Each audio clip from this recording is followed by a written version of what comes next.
everybody.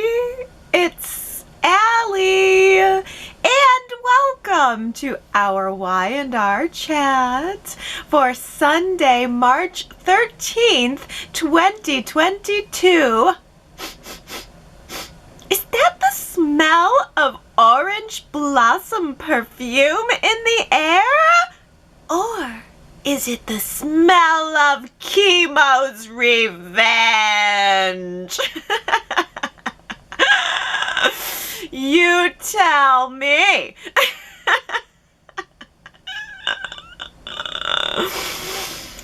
I think the real question of the week is, was that Jabot brand perfume? Orange Blossom by Jabot? I don't know if you guys remember this, but Jack's family owns a cosmetics company. It's called Jabot Cosmetics, and they used to make perfume a long time ago. How much do you want to bet that back in the day, Jack had a perfume made for and named after Lon? I don't suppose that would have been included in Keemo's box of mystery, no? This is so great for me. I'm having so much fun with this. I was on cloud nine watching the flashbacks of Lon this week. What did you guys think of Lon? Do you remember her?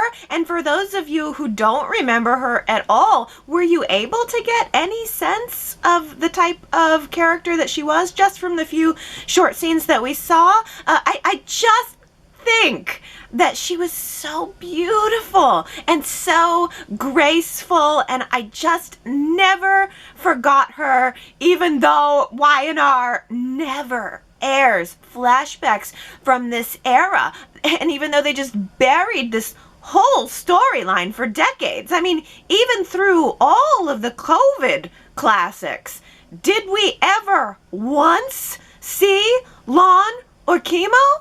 I don't think so.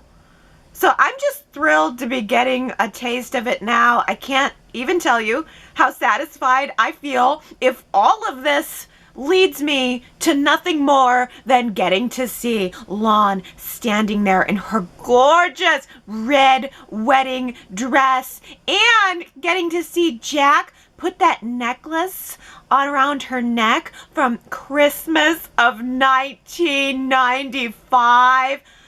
How strange was it that she even mentioned the year? Nobody ever mentions the year. None of the characters say usually what year it is on the shows, but it just, hearing 1995, it just added something extra special to the time capsule somehow. I mean, in 1995, I would have been 15 years old watching that scene. And one of the things that really struck me from rewatching it this week is that I remember being 15 watching it and having the sense that Jack and Lon were old. They were old in comparison to me. And then watching it this week, I caught myself thinking, my gosh, they both just look so young there. Isn't that strange? Oh, goodness. Don't you also think that it's kind of strange that we saw all of those flashbacks of Jack and Lon, even though this story is about Keemo? Why would Y&R not be showing flashbacks of Keemo? Could it be because they want to leave the door open for a recast of the character if they haven't done so already? It must be awkward for Phyllis to listen to Jack talk about Lon, another one of his ex-wives. I don't really know if Jack and Phyllis still have romantic love going on between them right now. The dynamic seems more to be old friends. I feel like Phyllis is Jack's gal pal. I mean, it's not like I would expect them to be making out in the middle of Keemo's empty living room while Jack is grieving. But the intimacy that was there between Jack and Phyllis on Thanksgiving, for an instance, it's just not here now. Maybe when Phyllis said she has decided to not pursue a relationship with Jack, she really, really means it. Or maybe it's just not the appropriate place for it. Or maybe this is just a building block for Phyllis and Jack finding themselves drawn to each other again throughout this journey together. I don't know. Phyllis could certainly befriend Allie. Phyllis could certainly pave the way for Jack to have the relationship with Keemo's daughter that Jack wasn't able to have with Keemo himself. So that could be something that brings them together. There's just the mystery that still hasn't been solved yet, which I think is fun and which I'm totally in for. I'm wondering, can we match the orange blossom perfume that was left over in the air to any perfume that Allie might be wearing? I mean, Phyllis is the one that brought up the perfume in the air. Can she possibly try to make that connection now? I mean, someone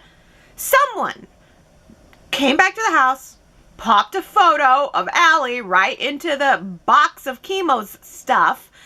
They did it overnight when Jack and Phyllis weren't even there. So when they showed up the next day, the photo's there waiting for them, and it has Allie's number written on the back of the photo too. So Jack calls the phone number, Allie agrees to come to the house, and it looked to me like she had absolutely no idea that Jack was in town, unless that's what she wanted him to think. But it just looked to me on first blush impression that she seemed to be maybe piecing it all together for the first time, that this man is her grandfather. It seems almost too obvious to me that Allie would be the one setting this up. It seems almost like someone else is setting them up to meet like this. But who could it be, I ask you? Who could it be? Billy struggles so hard to just be Billy.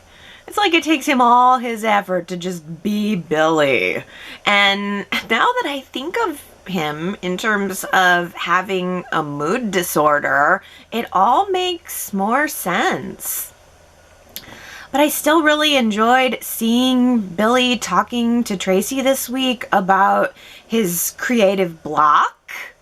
I liked her suggestion that maybe he should do something so simple and yet so complicated as meditation. But meditation is the process of clearing your mind, so I'm not quite sure if that's going to help Billy get his podcast off the ground. It seems like he really needs to put some focused effort onto it, but maybe that's what meditation could do for him. Maybe it could help him provide some clarity and some focus, and maybe it could also help him where Lily is concerned. I wonder if we're going to get any scenes of Billy doing some meditation and then maybe coming up with some clarity and focus around the podcast, but also around his relationship with Lily. It seems like Billy is struggling more than he wants to admit with playing second fiddle to her. I mean, I think he's able to handle the dynamic where it is, as it is. But when Chancellor becomes Chancellor Winters, Billy is realizing that he is going to be left out. Lily and Devon are going to have all of the control, and Billy is going to be left on the outside looking in, which is where he always kind of feels he is. He always kind of feels like an outcast. So it's also feeding some of his deeper anxieties there. I thought Lily did not do a whole lot to reassure him when he brought the whole thing up. She said, no, you're my main man. Let's have sex and I'll reassure you that way. I guess there was nothing else she could offer him besides sex on a second couch in their living room. Lily and Billy have 2 sofa options for sofa sex. That is how much sex they are having. They get 2 sofas for sofa sex. That has got to be some kind of status symbol right there, like the number of sofas that you have in your living room correlates to the amount of sex that you're having. What are you guys thinking about these therapy sessions for Chance? I think that's a great place to put a poll for this week at yrchat.com. Do you guys think these therapy sessions are effective for you as a viewer? Are you enjoying them, or are they a thumbs down for you? I really think Y&R is nailing it. I mean, just my opinion, the Chance therapy scenes are totally working for me. I want to be sure to say, though, that I don't need this to stretch on forever. I appreciate it very much, but I don't want it to go on forever. It's just that what we've gotten so far is so good. I feel like I'm getting a much better understanding of Chance's trauma this way. I mean, rather than all of the times that we saw Chance sitting in the living room, staring into the distance while sounds of gunfire are, going on in his head in the background, I think the therapy scenes are a much more effective way of conveying what Chance actually went through, hearing him talk about what he actually went through, hearing the explosion, and then hearing the sounds of his friends, his brothers, his sisters screaming for their lives, and then absorbing the silence that came knowing that they were all dead. Gosh, and then all of this shame that Chance feels because he chose to bury himself in the rubble when the guys came back, and that he was kind of playing dead. I think he feels ashamed of that, and that rings really true to me. The survivor's guilt piece of this rings really true to me, even though I haven't personally experienced that. But I understand, I get a sense of Chance feeling almost ashamed by his instinct to save his own life, and maybe thinking that the heroic thing to have done would have been to die with the rest of his team. I think he feels as if he's bringing dishonor to their memory every day that he's alive now.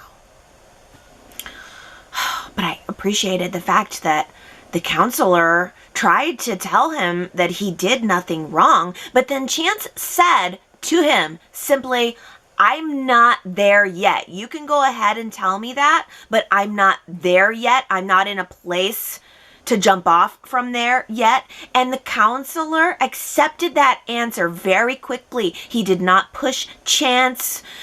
He just moved on. And there was I loved that there was no, hey, you're right, I didn't do anything wrong coming from Chance. I'm glad that there was no, everything's honky-dory, happy ending there. That's closer to reality. Therapy would be a process for Chance, not a, oh, you mean it's not my fault?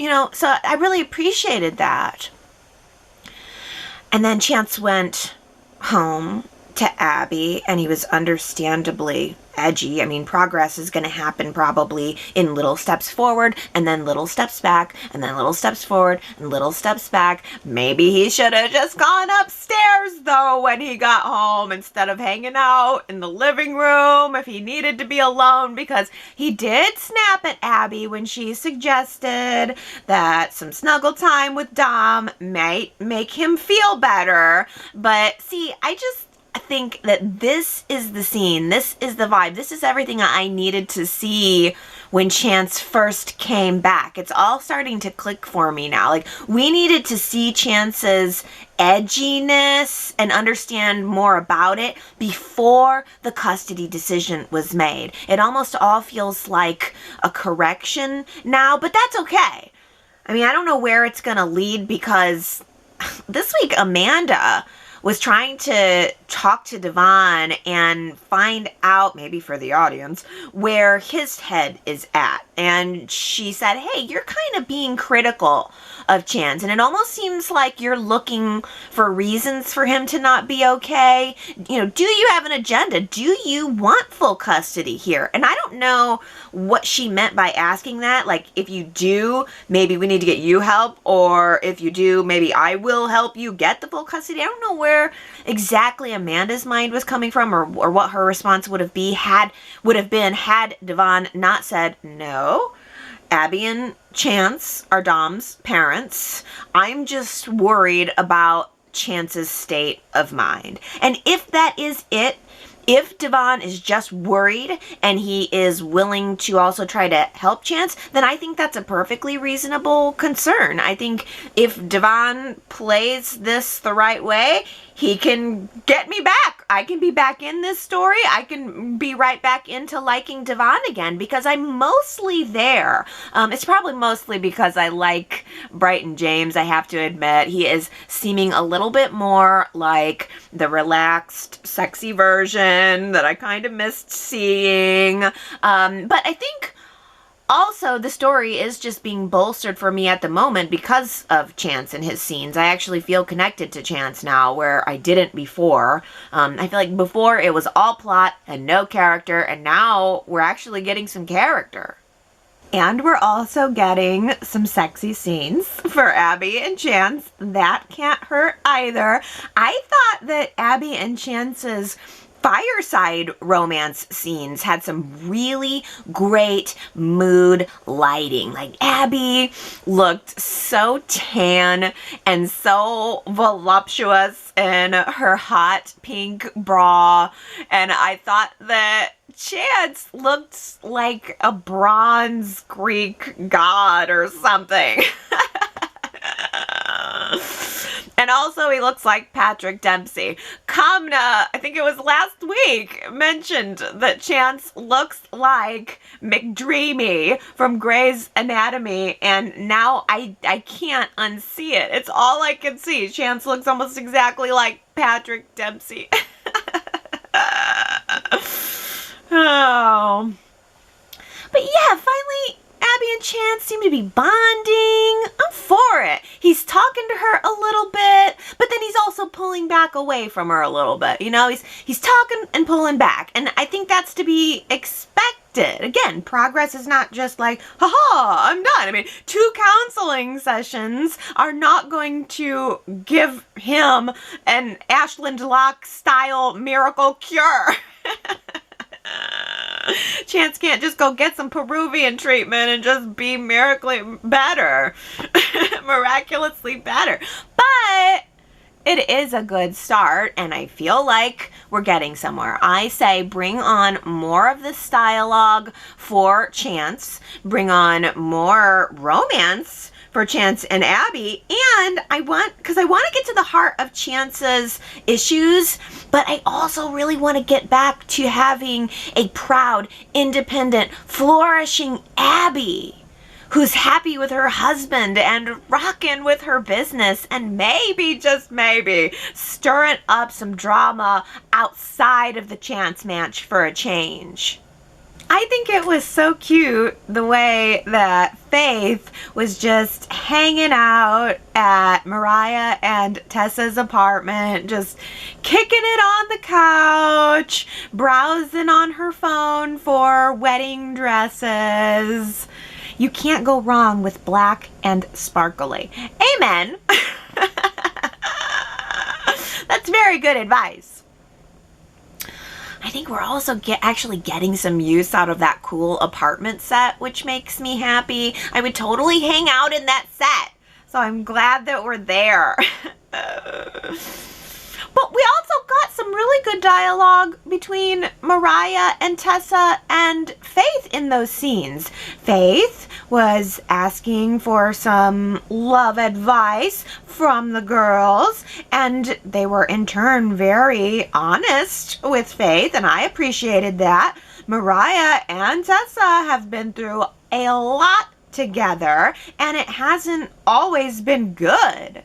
I was surprised to hear Mariah talk about the affair that she had with Lindsay, because that seems so long ago. It probably wasn't, but it seems so long ago, and the show never mentions it, but it's all part of the Mariah and Tessa story. And now here they are preparing to be married, so I think it's totally relevant right here and right now to be reminding the viewers of all of their history, the good and the bad. I actually think that maybe a set of flashbacks could be really good here too. How about it, Y&R? I mean, we'll give you the permission to use some of those money-saving flashbacks, and you can then turn around and put the savings into the Taraya wedding. I think Cindy should plan the Taraya wedding. Who could possibly be more enthusiastic about it than Cindy? What do you guys think of Cindy? Did you give her a thumbs up or a thumbs down? I tell you, I love the chaos factor of Cindy. I love the whirlwind character who just blows through a scene and destroys it with no apologies. I think the actress absolutely nailed it. She nailed annoying. If you were annoyed by Cindy, she did her job. That was the point. Because, in fact, she nailed annoying so well that I thought to myself immediately, oh, the Y&R fans are going to hate this. She's so good at this. The fans are going to hate it. Because, admittedly, the tone of the Cindy scenes were just so different from not only what we're used to, but different from the rest of the episode. I knew it was going to get a reaction, but I gotta tell you, I think this was a slam dunk. I think it was a good idea. I love the occasional shakeup. I love the occasional mayhem, and Cindy kind of felt like a vacation from my expectations for the show. So that's why I'm for it. She's a total self-absorbed weirdo fangirl. I don't need to see her again, but she was fun for a day. I expect her to become a stalker someday if she isn't already a stalker. Who knows? Maybe she was Mariah's stalker. It was fun for a day. I mean, maybe a week tops. Noah is probably going to have his hands full with Cindy for a couple of weeks, and then she will be gone. And that's okay. Again, Noah's not looking for Mrs. Right. Noah is just looking for Mrs. Right now, and that's what I needed him to be doing. I need Noah to be trying to move on. I mean, he picked up this girl off the street after they crashed into each other. I mean, who knows? If Noah is half the creep that the Y&R fans seem to think he is, maybe he crashed into this girl on purpose. I'm kinda feeling the fire between Chelsea and Rey. Should I be? Probably not, but I think I'm just so happy to see anything different for both of these two characters. But at the same time, I'm also really appreciating all of the little fun moments that we're getting to see between Sharon and Rey. I like the Chelsea and Rey, but I'm really liking the Sharon and Rey. I think it was fun to see them date planning, bowling, duck feeding. I mean, come on. It was adorable. I feel set up for a really great triangle here. Sharon and Rey are comfortable and funny and quirky, and I think the actors do have chemistry. But then, we have Sharon over here with her very active family life that seems to be getting in the way, even beyond her own family. It's extending into Nick's family. I mean, if Christian needs to interview one of his favorite adults for a school project, then of course he's going to pick someone who would be a suitable girlfriend for his daddy. Daddy just seems extra moody lately, that's all I'm saying. Daddy does not have that certain spring in his step. And so I'm sure that Christian is thinking, all right, let me put on my little Cupid costume and do some love matching here. Set Daddy up with a lady and make myself a new mommy. I think it's all a plot on Christian's part. That kid has he's a future villain in the making. But, all of the family stuff has made Rey feel a little isolated, a little on the outside, which also makes him a perfect target for Chelsea's puppy dog eyes and wicked smile. Oh my gosh, have you guys noticed that Chelsea is looking extra pale right now? And then she's got this bold, bright lipstick, and her eyes just shine bright like two headlights, and her hair is just straight as can be, like somebody cut her hair with a paper cutter. It's just, she's so perfectly crisp and wicked right now. I think she's looking really good, and this is just fun. I love seeing the way her eyes light up every time Rey comes into contact with her. Rey should have just gone with Sharon to go see Christian, but he stayed at the coffee house instead, and he sat there and had a nice little chat with Chelsea about her kid. Ooh, Rey and Connor are becoming very close off screen.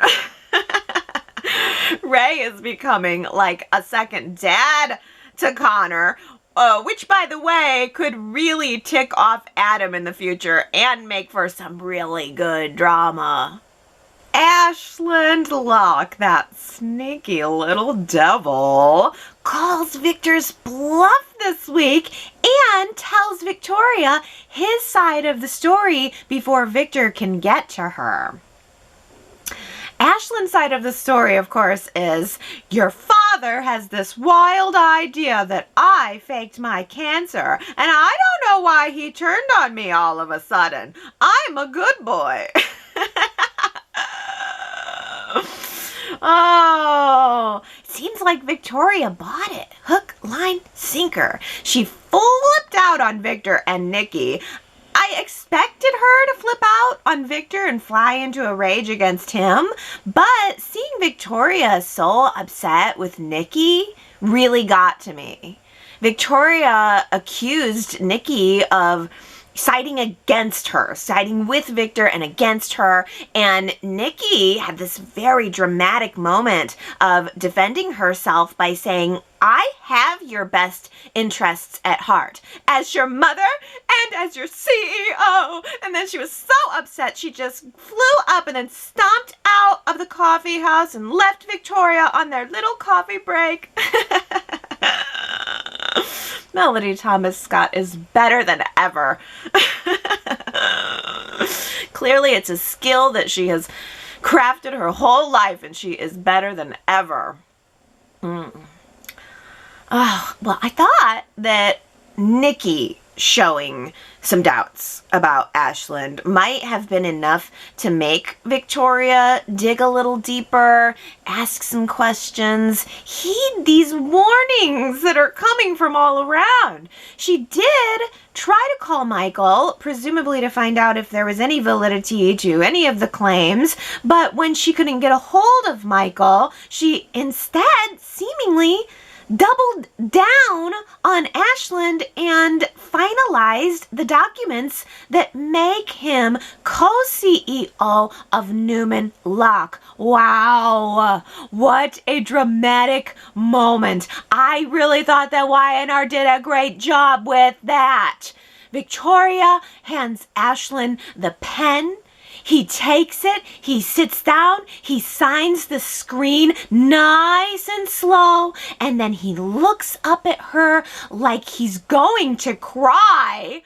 And then she is standing there looking at him defiantly, I assume, like, ha, I'm going to show them all. It's going to be me and Ashland against the world. Ah. Beautiful, beautiful moment. Victoria and her beautiful pink. It was just incredible. They used these really awkward angles to film down on Ashland and film up on Victoria. It felt uncanny. It felt off kilter. I'm pretty sure Victoria just made a big mistake. I'm not sure how big of a mistake she just made. How deep does Ashland's lie go? Was it all a lie from the moment that he met her, or from before the beginning?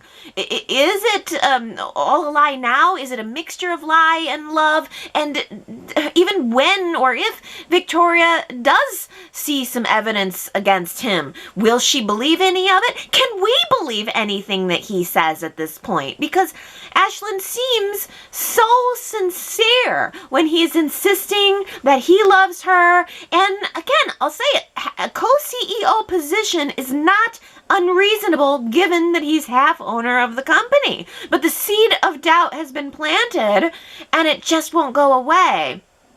Even, Ashland had to plead his case to Nate this week.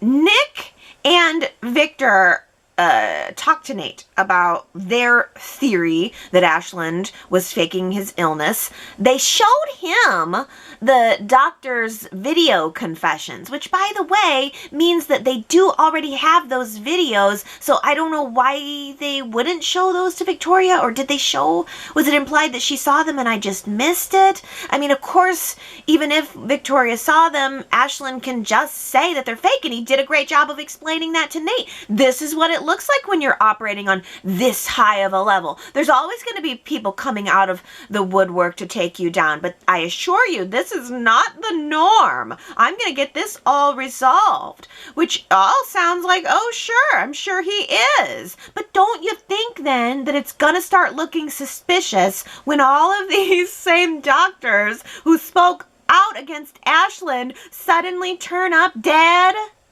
Let's just hope that Michael isn't dead or presumed dead for an extended period of time. Although a dead, not dead storyline for Michael could actually be a great feature for Christian LeBlanc if everybody thinks he's dead and we go through this funeral and then he shows back up like, aha, I fell off a cliff in Kenya. That could work. Oh, I could care less about any of these dead doctors popping up all over Peru. Michael is the only one I care about. Me and Lauren over here are worried sick about Michael, but looking fabulous at the same time, by the way. Did you see Lauren wearing that sparkly bronze dress that essentially matched her hair perfectly? She looked sparkle-tacular. She was so mad and looked so good at the same time. Oh, I loved seeing her confront Victor. We don't usually see Victor and Lauren alone in a scene together, so having two legacy characters in the same scene, that's a pleasure for me. She let him have it. She let him have it, but not strong enough in my opinion. I think Lauren should have been a little more aggressive. Victor lured Michael into this mission under the guise of an easy retirement job with, oh yeah, sure, some international intrigue perhaps and some allure, but now Michael is who knows where. He's possibly completely in danger for his life, and not only has Lauren not heard from him, but Victor admits that he hasn't heard from him either. We are going to need a hacker to get to the bottom of this, I'll tell you. Hey, Kevin! Good to see you, Kevin. I am always down for a Baldwin Fisher adventure, and if that's where we're headed, oh, I'm for it. Michael, he's missing, and Kevin tried to run a check on his credit cards. Apparently, nothing has been touched. There's been no activity anywhere, and Kevin says that if he can't find some answers soon, then he's gonna call on his cop friends to help him out. Whew! Great idea. Thank goodness. I mean, with the Genoa City Police on the trail, I am sure that we're going to get to the bottom of all of this real soon. Sometimes you need to make a change to keep things interesting. That was our quote from last week. I was so happy to be finally able to pick something that Nate said. Sometimes you need to make a change to keep things interesting. Nate was talking to Nikki and Victor last Friday about leaving his medical career behind to go work at Newman Locke. I'm guessing that Nate is going to be second guessing that whole decision and maybe moving on to taking Lily's job offer, or who knows, maybe he'll just decide to stay at the hospital. But wow, I picked a quote that was so hard that only 4 winners this week. Wow. So I have to give like extra big, slow, awesome congratulations to Marianne V, to Henry, to Kamna, and to Embreen, because that was a hard one. I mean, it's a little bit vague, but I liked it. Sometimes you need to make a change to keep things interesting. And I had so many really great quotes this week that I've got to give you some runners up, because Nate, in talking with Elena about this whole thing, Elena had a really great perspective, I thought, for him, where she said, you know what, Nate, if something feels wrong, it probably is. And I thought, oh, that is such a great line. If something feels wrong, it probably is. I think that's just a great rule of thumb to live by.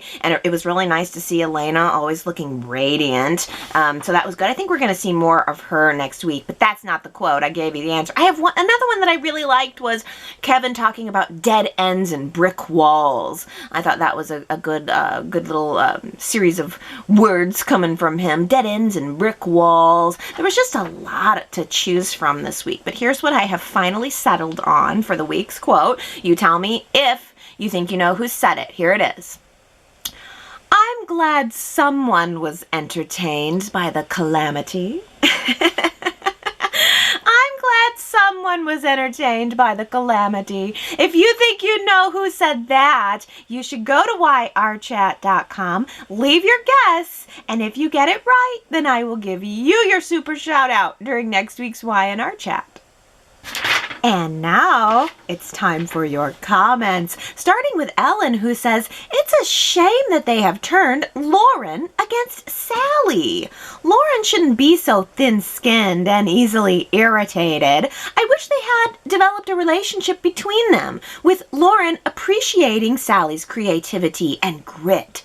Lauren should have a much bigger circle of characters to interact with. Oh, and Sherrod says, yeah, especially since Lauren was such close friends with the original Sally Spectra, which is this Sally's aunt. It makes no sense for Y&R to cut their ties so fast and easily. Yeah, we had that great scene where Sally and Chloe kind of made up. They said, you know what, we liked each other. It didn't work out in business, but let's not hold on to it.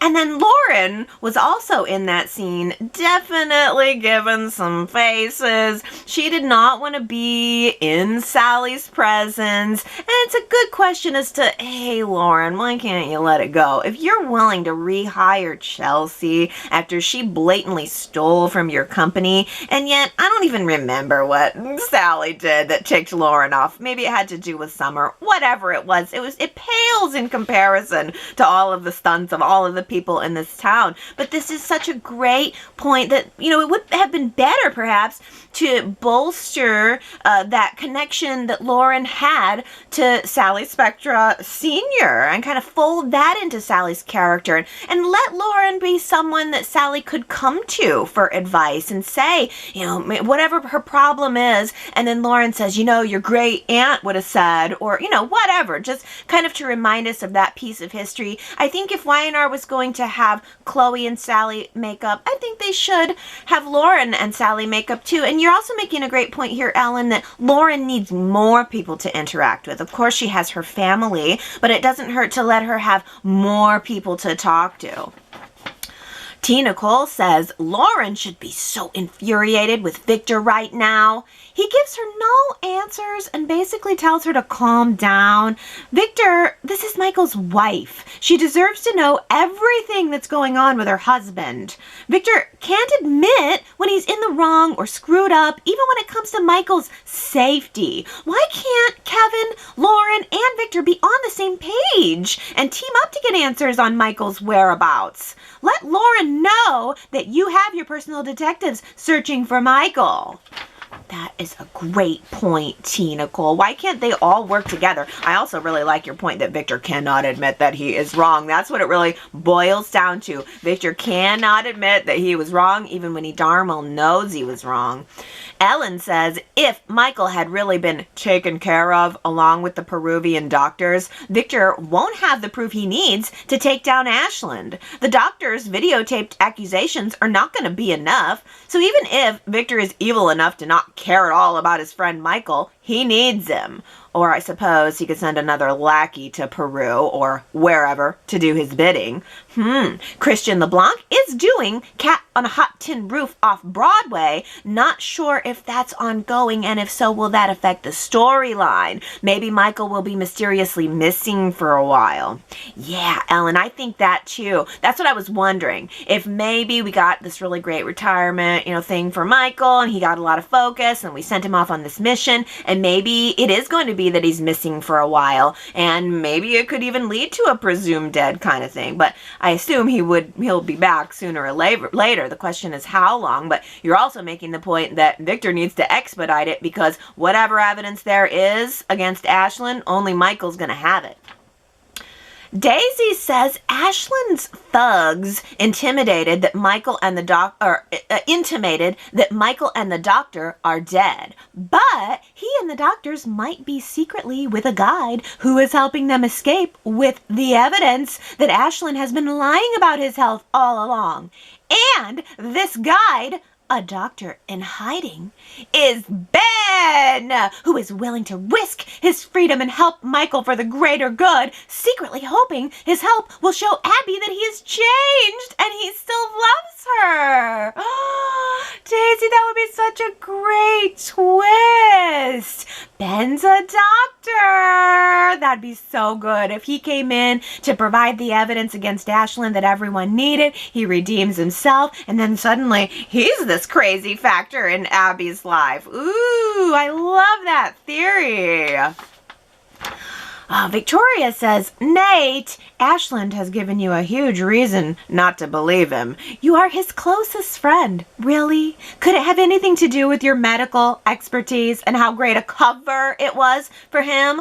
Listen to Ashland's words and how he is emotionless. You were astute when you stopped Ashland to question his use of the word accomplishment. This job he has offered you is to distract and silence you. Will you take the bait? Victoria blowing my mind with that comment. Wow.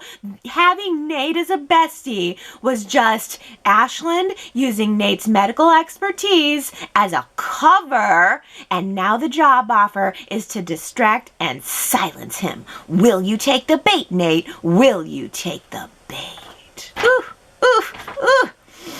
Well, Gary says, here's some chat food for thought. Does Victor Newman find Nikki faking a terminal illness from many years ago as repugnant as he does Ashland doing the same? Oh, Gary, that's the greatest comment right there for the week. That is so great. Never occurred to me. Here we are. Victor so judgmental about Ashland faking his illness when Nikki did the exact same thing. Didn't we even get a scene of that in the flashbacks where she was lying in her coffin? Ooh, That is a great, great callback. I never would have thought of that myself. That's fun.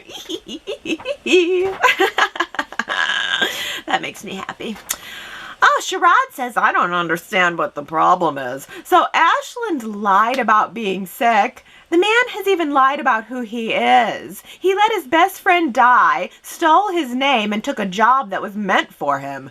Victor didn't have a problem with those things and made sure that Ashland married Victoria.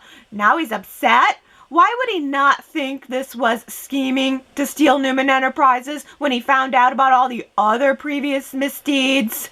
This makes no sense. I am hoping that Victoria cuts her abusive father out of her life. Yes, I believe Victor Newman is abusive with the way he treats his children and is a bully toward people.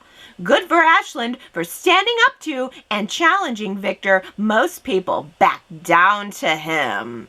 Ooh, Sherrod, that is a dang good comment because honestly, in reality, not gonna lie, I agree, Victor Newman is an abusive father. Like, it's abuse followed by reward, as if that makes up for the abuse. Like, I'm gonna be awful to you, and then I'm gonna be overly nice and giving and generous with money, or power, or position, or whatever, so that I can be awful again. Yeah, I thought that was a really unique take on Victor, and you make such a good point that he knew all these other nasty things before he had no problem letting Victoria marry the man, but now that Newman Enterprises is being threatened, oh, then we have a problem. Yeah, that's classic Victor. Classic Victor. Well, I gotta say, I love to hate Victor, love him, love to hate him, all the things in between. Our poll question for last week, though, was about Ashland Locke. Do you love him? Do you hate him? Do you love to hate him? How about this? 42% of you hate Ashland, just straight up hate him. 37% of you love to hate him, and 21% of you love him. I think that's a great set of numbers there, because I think it's totally, like, probably 42% of Y&R viewers hate everything. 37% of Y&R viewers love to hate everything, and 21% just love it. So I feel like there's a correlation to be made there. Oh, Marianne V says, this time Ashland is the Loch Ness Monster. Bergie didn't get a chance to show that side of the character. Will Ashland be the first to best Victor and his family? I love to hate him, for sure. And how about this from Sue W., who says, right now I'm loving to hate. I don't wax so poetic about Richard Bergie's Ashland. Richard Bergie himself is clearly likable, of good character, and swoon-worthy. But his portrayal of a noble, grateful for a second chance hero was not only a snow job for most of Genoa City, but it seems for many viewers as well. As chatters have pointed out, Ashland's past misdeeds were not youthful indiscretions to understand with a repentant, I'm not that person anymore. Cue the well-manicured hands carefully boxed around those words. And his lies never stopped unless exposed, and apparently are continuing. Shrewd but vulnerable Victoria, always reworking red flags to suit her narrative, just fell hard for whom she framed as her ideal. Ashland number one's weaseling his way into the Newman family fortune with false charm and humility is no less weaselly than Ashland number two's emboldened dropping the pretense. Ashland number one smoothly sucked in most of Genoa City and viewers too. Ashland number two is feeling the wrath. I kind of think either actor could play both sides equally well. I wonder how it would have played out if had Robert Newman introduced smooth under the radar Ashland number one and Richard Bergie had taken over as in your face Ashland number two. Sue W, my goodness, that is a good assessment. That it was Richard Bergie's smooth Ashland that snowed us, snowed them, snowed everybody, and now we have got Robert Newman's Ashland number two here to bring down the hammer. Boy, that is a really great assessment. Hey, Diana says, I wonder if Victoria is fooling Ashland with the contract he's about to sign that makes him a partner with Newman Locke and Victoria's co-CEO. Victoria is a smart businesswoman and may want to believe in her husband while still being protective of her empire.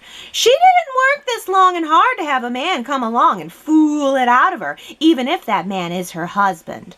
I'm thinking the contract might be fake and invalid in order to keep Ashland satisfied for the time being until Victoria knows for sure that her husband is not a fraud. This would be a great twist. Oh yes, Diana, it certainly would if Victoria pulls the twist in the end, having him sign a fake document. Or Daisy has another great theory saying maybe the document she has him sign is not him being co-CEO, but it's the relinquishment of the company and all ties to Newman Enterprises.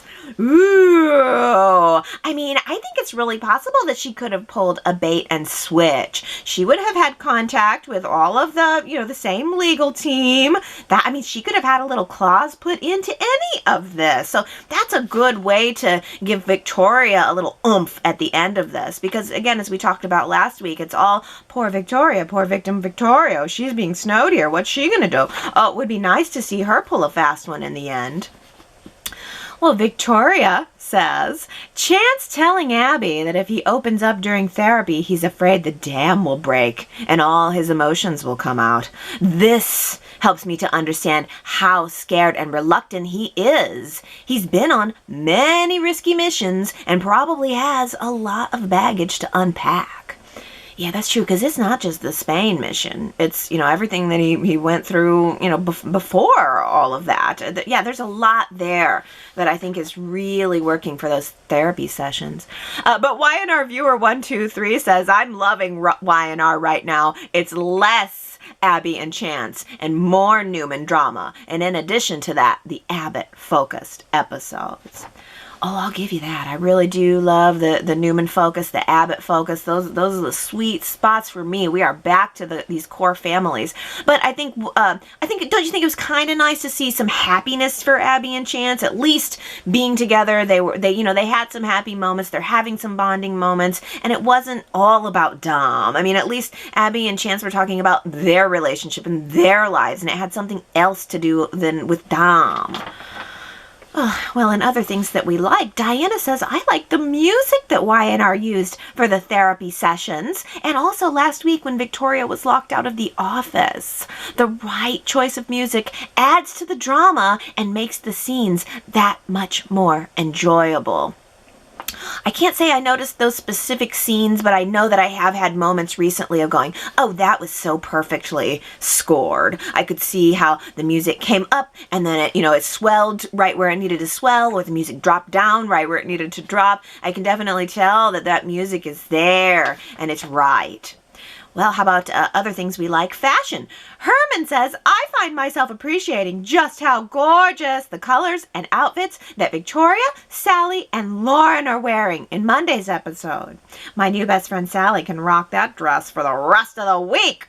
Phyllis looked like a silver-wrapped mummy. That neckline is just too awkward for my taste. But if Michael Baldwin stays missing, I am more than willing to go comfort Lauren. I'm hoping she's wearing a hot tamale color like the dress she had on in Monday's episode. I really appreciate how beautiful Y&R looks as a show. And I'm glad to take a moment to voice some appreciation, as I know I complain a lot about the writing and the characters. It is a beautiful show. Yes, thank you for saying that. Because even back to Diana's point about the music, it's beauty all around. But I loved Lauren. Just hot tamale is a really great description on that. I love that. I also really liked, I don't remember the silver mummy outfit that Phyllis had on, but I think she had on kind of a real jersey, comfy looking cotton one shoulder shirt. And I thought, ooh, I wish I could pull that off. I probably don't have the shoulders for it, but I thought she looked really good by Friday. I think it was all black, the outfit that she had. Victoria looked outstanding in pink, and Abby had on that beautiful blue on Friday. She had on a blue sweater, but then she had that scarf just wrapped around the shoulders. And I don't know what that print is. You guys, what's the name of the print of the scarf that she was wearing? I know it's something specific and I don't know the name of it, but I just love that. I thought it was beautiful and it sort of looked retro. Abby is just beautiful in blue, blue, blue. And blue is like my least favorite color. The shirt I'm wearing is green. I wear a lot of blue and it's like my least favorite color. But I thought she looked incredible in that blue. My goodness. Okay, well, Victoria says, why don't Rey and Sharon take a beat from Noah? They could do all the activities at once. They could go read books about pool in a dive bar, then bowl in the dive bar with bowling pins in the shape of ducks. Now, that's something we haven't seen done recently. No, I'd say, yeah, recently I don't think I've seen that. I did kind of like the idea of just hanging out playing pool in a dive bar in the middle of the day. So that's sort of a fun idea for a date. Ellen says, why didn't Rey go with Sharon to see Christian? It's so weird. It isn't like the little fella's school project is top secret or emotionally sensitive. Act like a part of the family, Rey, and maybe you will actually feel that way. Instead, you're hanging out with the woman who poisoned you. Again, very weird. But Chelsea's a wonderful person and Adam is Satan. Okay.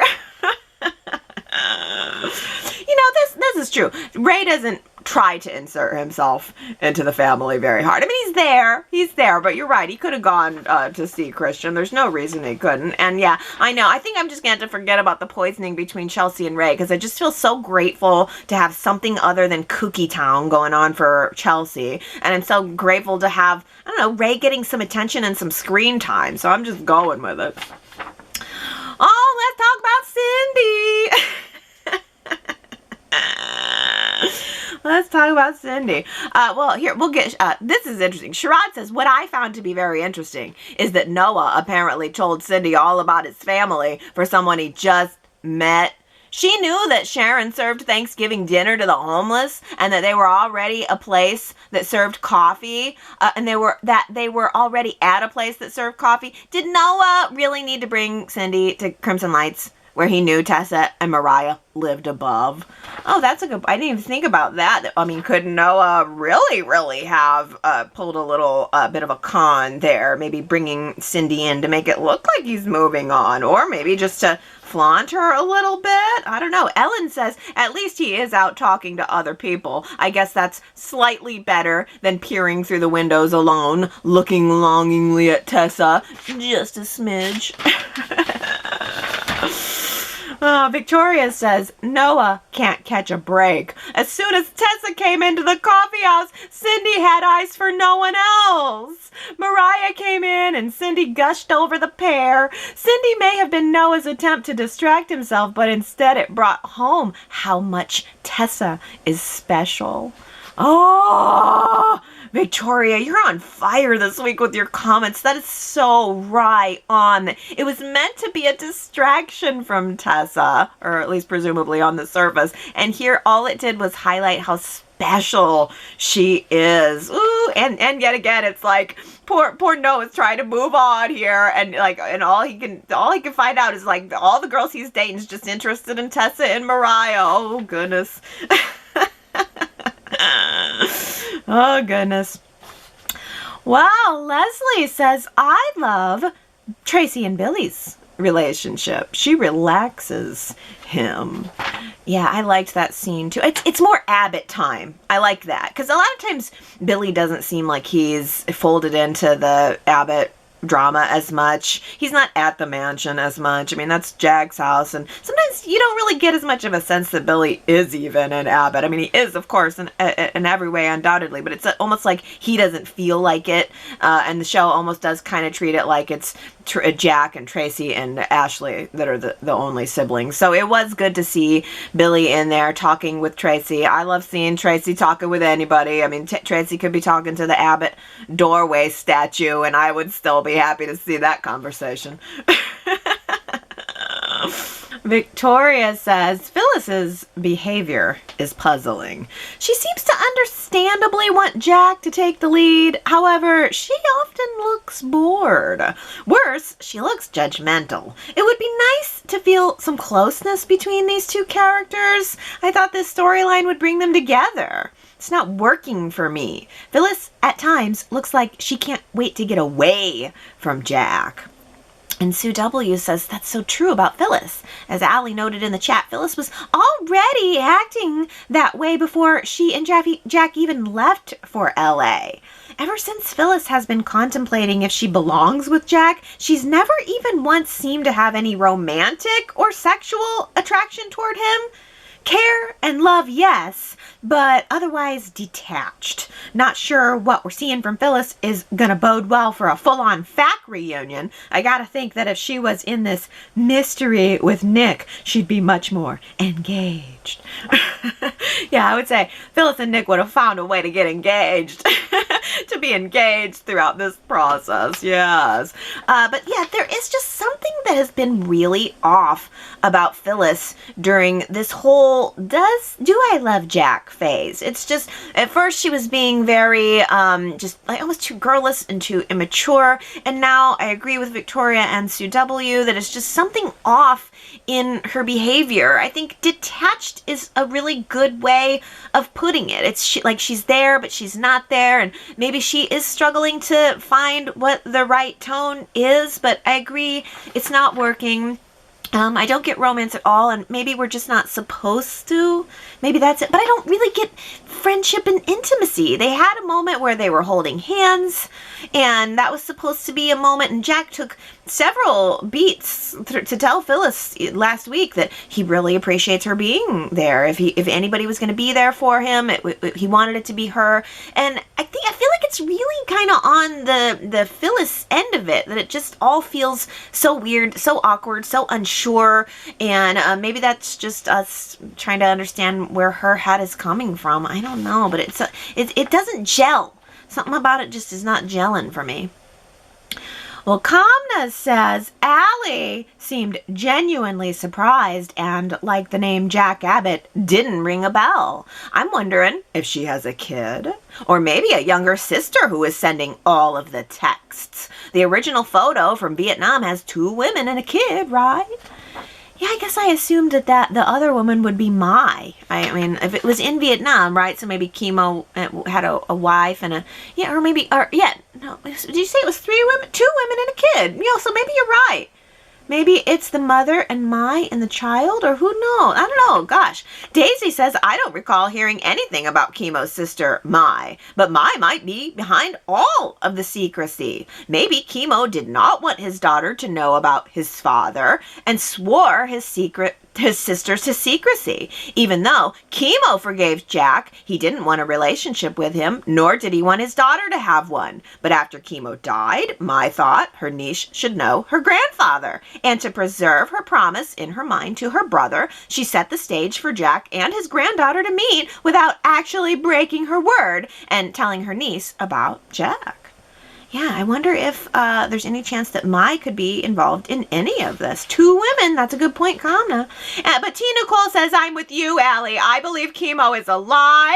He faked his death and is leading Jack to find his granddaughter by sending all the mysterious texts and leaving his house with clues. Oh, I want that to be true so bad.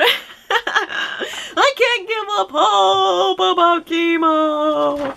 Hey, Ellen left a message saying that the Chat podcast is a podcast titled The Chat would be interviewing Philip Moon, aka Keemo, on their March 8th episode. Should be very interesting. Check out their publicity photos by searching them on social media. The Chat podcast, such great shots of Philip back in the day and now.